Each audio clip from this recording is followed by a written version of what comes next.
Hey friends, it's Jen. Welcome to Good God Talks here on YouTube. If you take a second and click the link here in the show notes, please send our team a text with a question or a testimonial about how this podcast has been impactful. We read all of those messages and we use them to help us craft future episodes. So we'd love to hear what you have to say. Also, make sure you hit subscribe, like, and the alerts buttons for future episodes. And let's jump into today's conversation. Hey, friend, have you ever wrestled with this feeling that there just has to be more to life or to faith than what you've already experienced? Even if things are going really amazingly well, that there has to be something deeper or broader or richer than what you've experienced so far, this longing to go deeper.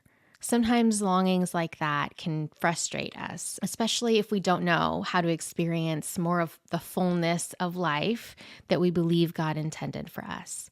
But that longing is actually a really good thing. We're talking about that today in the context of spiritual disciplines, which is not something I thought would ever come out of my mouth. For a long time, I saw disciplines as another form of rule following. And as I was breaking away from the dry, dead, religious form of Christianity that I grew up in, I didn't want to carry on any of those type of stifling, achiever, rule following practices. But as I'm rereading Richard Foster's book, Celebration of Discipline, I'm being reminded that the disciplines are actually to bring us delight and to bring us into a life-giving, day-to-day relationship with God. I'm going to read a little bit where he's talking about this longing that we all have to go deeper. And he references Psalm 42, verse 7, which talks about how deep calls to deep. We are deep, eternal beings that are created for the depth and breadth and wonder and awe of God. And so he offers that perhaps somewhere in the subterranean chambers of your life, you have heard the call to deeper, fuller living. My guess is that you're listening to this episode today because that's true of you. Richard goes on to say, you have become weary of frothy experiences and shallow teaching. Every now and then you have caught glimpses, hints of something more than you have known. Inwardly, you long to launch out into the deep. That longing is innate in each and every one of us because we are created for life with God. Eternal life that doesn't just begin someday when we get to heaven, but that we get to experience right now, moment by moment, day by day, while we're living here on earth. And it continues for eternity. But there are some common lies that a lot of us have believed when it comes to this kind of depth and being able to experience it. And one of those is that spiritual disciplines are some form of dull drudgery aimed at exterminating joy or laughter or enjoyment from life. And that is just not the case. Richard offers to us that joy is the keynote of the disciplines, which was not how I experienced them in the way that I grew up, but that is how I'm experiencing them now.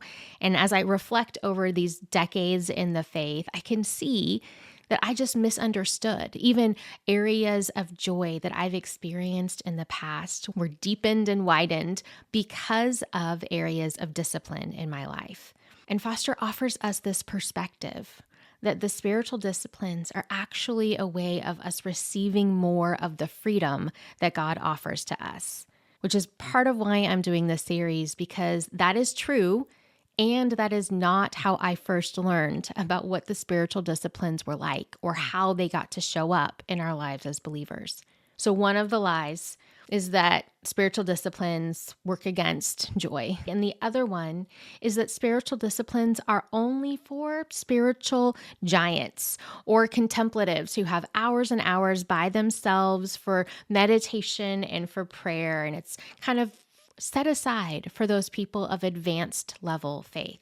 But the good news is, not only does God use the disciplines to bring us joy, He makes them attainable and accessible and life-giving for the ordinary life of an everyday believer.